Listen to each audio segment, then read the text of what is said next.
സെക്രട്ടേറിയറ്റിന് മുന്നിൽ സമരം കടുപ്പിക്കാനൊരുങ്ങി LPST റാങ്ക് ഹോൾഡേഴ്സ്. നിയമനം നടക്കും വരെ സമരത്തിൽ നിന്ന് പിന്മാറില്ലെന്ന നിലപാടിലാണ് ഉദ്യോഗാർത്ഥികൾ.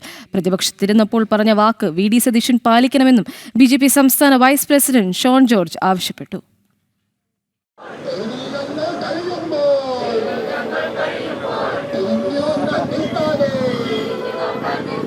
സെക്രട്ടേറിയറ്റിന് മുന്നിൽ LPST റാങ്ക് ഹോൾഡേഴ്സിന്റെ സമരം കൂടുതൽ ശക്തമാക്കുകയാണ്. നിയമന നടപടികൾ പൂർത്തിയാക്കി ഉത്തരവ് ലഭിക്കുന്നതുവരെ സമരത്തിൽ നിന്ന് പിന്മാറില്ലെന്ന ഉറച്ച നിലപാടിലാണ് ഉദ്യോഗാർത്ഥികൾ. 25 ദിവസമായി സെക്രട്ടേറിയറ്റിന് മുന്നിൽ സമരം തുടരുന്ന ഉദ്യോഗാർത്ഥികളുടെ ആവശ്യങ്ങൾ സർക്കാർ ഇതുവരെയും അംഗീകരിച്ചിട്ടില്ല. മണ്ണുവാരി കഴിച്ചുള്ള പ്രതിഷേധം ഉൾപ്പെടെ സമരരീതികൾ സ്വീകരിച്ചിട്ടും സർക്കാർ അനുകൂല നിലപാട് സ്വീകരിച്ചില്ലെന്നാണ് ഉദ്യോഗാർത്ഥികളുടെ ആരോപണം. തങ്ങളുടെ ആവശ്യങ്ങൾ അവതരിപ്പിക്കാൻ നിരവധി തവണ ശ്രമിച്ചെങ്കിലും വിദ്യാഭ്യാസ മന്ത്രി ചർച്ചയ്ക്ക് പോലും തയ്യാറായില്ലെന്നും LPST റാങ്ക് ഹോൾഡേഴ്സ് വിമർശിക്കുന്നു. ഇതുവരെയും മന്ത്രിയോ മന്ത്രികളുടെ ഭാഗത്തു നിന്ന് ഒരാളും ഇവിടെ എത്തിയിട്ടില്ല. മന്ത്രിയുടെ ഭാഗത്തു നിന്നല്ല, ഭരണപക്ഷത്തു നിന്ന് ഒരാളും ഈ 24 ദിവസം ഞങ്ങളിവിടെ കിടന്നിട്ട് ചർച്ചയ്ക്കെന്നല്ല ഒന്ന് സംസാരിക്കാൻ പോലും ഒരാളും വന്നിട്ടില്ല. ഈ 6 തവണയും ഞങ്ങളുടെയാണ് ആവശ്യം, ഒരാളും ഞങ്ങളെ തിരിഞ്ഞു നോക്കുന്നില്ല.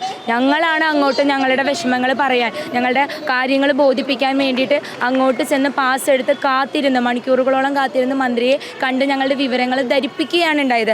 അല്ലാതെ ഞങ്ങളുടെ പ്രതിനിധികളെ വിളിച്ച് അവരൊരു ചർച്ചയ്ക്ക് ഇന്നേ വരെ ഇരുന്നിട്ടില്ല.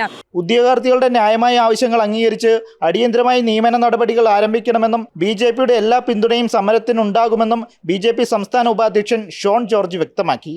ഈ ഉദ്യോഗാർത്ഥികൾ നടത്തുന്ന ഈ സമരത്തിന് ഭാരതീയ ജനതാ പാർട്ടിയുടെ എല്ലാ പിന്തുണയും അറിയിക്കുകയാണ്. ഇന്ത്യ ഒട്ടാകെ ഇത്തരം വിഷയങ്ങൾ ഉയർത്തുന്ന രാഷ്ട്രീയ പാർട്ടികൾ കേരളത്തിൽ മൗനം പാലിക്കുന്നത് എന്താണെന്നറിയില്ല. ഞങ്ങൾ ഇന്ത്യ ഒട്ടാകെ ഉയർന്ന ആ യുവജന മുന്നേറ്റത്തിനെ അനുകൂലിക്കുകയും അതിനെ അഡ്രസ്സ് ചെയ്യുകയും ചെയ്തൊരു പ്രധാനമന്ത്രിയുടെ രാഷ്ട്രീയ പ്രസ്ഥാനമാണ് ഭാരതീയ ജനതാ പാർട്ടി. അതുകൊണ്ട് തന്നെ ഈ സമരത്തെ മാത്രമല്ല PSCയെ ബാധിക്കുന്ന എല്ലാ വിഷയങ്ങളിലും ഭാരതീയ ജനതാ പാർട്ടി ഇവിടുത്തെ സാധാരണക്കാർക്കൊപ്പം യുവജനങ്ങൾക്കൊപ്പം രംഗത്തുണ്ടാകുമെന്ന് മാത്രം അറിയിക്കും. സമരം ശക്തമായ സാഹചര്യത്തിലും സർക്കാരിന്റെ ഭാഗത്തു നിന്ന് ഇതുവരെ അനുകൂല പ്രതികരണമോ ചർച്ചയ്ക്കുള്ള ക്ഷണമോ ഉണ്ടായിട്ടില്ല.